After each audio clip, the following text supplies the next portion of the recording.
Et on attend juste qu'il C'est tout. le cadre. C'est bon, C'est bon. voilà. Vous venez présenter votre campagne de prévention pour les accidents en montagne.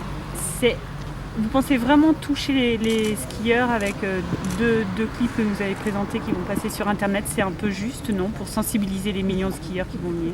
Il y a beaucoup, d'actions qui sont faites en matière de prévention.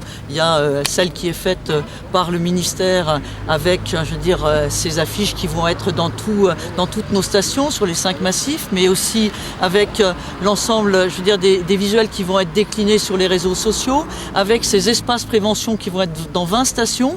Et puis, il y a d'autres acteurs avec nous qui travaillent dans cette commission information, sécurité tout au long de l'année, qu'il s'agisse, des acteurs de l'ESF, qu'il s'agisse des acteurs, des accompagnateurs de montagne, qu'il s'agisse, de l'ensemble de ceux qui, avec nous, on ne fait jamais rien seul, portent tous ces messages avec un message qui est essentiel, qui est celui qu'on a voulu porter à l'occasion de cette campagne.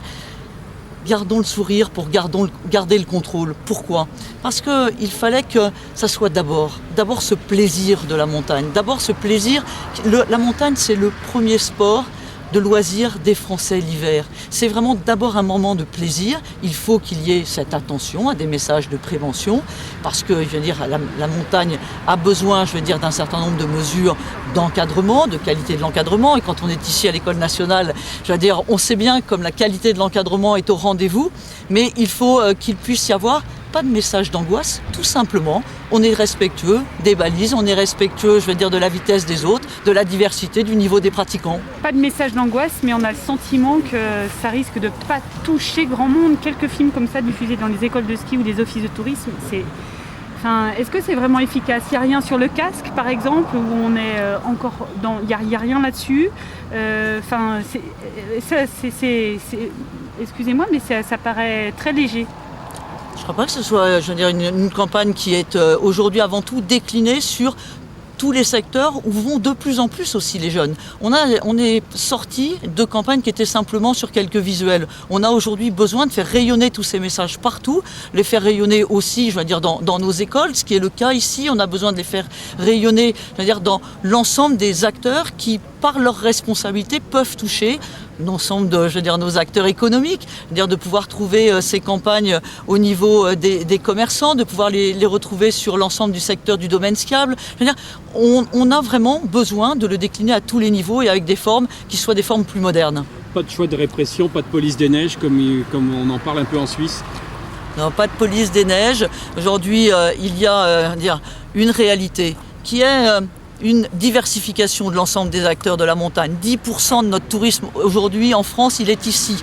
Et avec cette diversification des pratiques pendant toutes les saisons, une grosse augmentation de l'activité, on n'a pas plus d'intervention.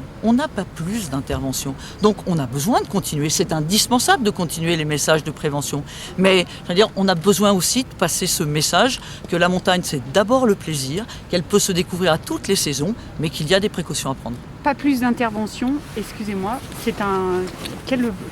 d'où vient ce rapport qu'il n'y aurait pas plus d'intervention? Parce que ce n'est pas les chiffres que nous avons. Le travail qui a été mené au sein, de l'outil statistique du Centre national, du Conseil supérieur de la montagne, excusez-moi, les éléments qui nous ont été montrés ce matin, qui sont en ce moment, ceux que nous voulons faire partager à la fois au grand public, à la fois des acteurs qui sont les premiers concernés par l'ensemble de ces interventions, nous montrent que malgré, par exemple, l'explosion d'un certain nombre d'activités d'été, nous n'avons pas plus d'interventions. Par contre, il y a des sports. Je prends le VTT, c'est pour ça qu'il y a eu une présentation aujourd'hui. Le VTT, qui s'est beaucoup développé sur les saisons d'été. Là, il y a plus, d'accidents en VTT. Pas des collisions comme on peut avoir en montagne sur les pistes, mais au contraire, un peu plus d'accidents dans les descentes. Et donc là, campagne de prévention qui est partie avec le syndicat des moniqueurs cyclistes. Donc voilà, il faut adapter nos messages à l'ensemble des activités et pouvoir le faire avec les meilleurs relais. Dernière question, y aura-t-il une évaluation de cette campagne pour ensuite cibler peut-être un peu plus l'année prochaine? Y a-t-il une évaluation qui est prévue? C'est toujours indispensable d'évaluer les politiques publiques, c'est d'évaluer l'argent public. Et si on a voulu que cette campagne elle soit justement sur un visuel positif et pas un visuel angoissant pour la montagne, c'est bien parce qu'il y a eu une évaluation de la campagne précédente et que le message qui était renvoyé était d'abord un message d'inquiétude. Moi je veux que le message il soit un message d'information, mais qu'il soit d'abord celui du plaisir de découvrir ce qui est un patrimoine français extraordinaire. Merci. Merci bien. Merci. Je vous enlève le micro.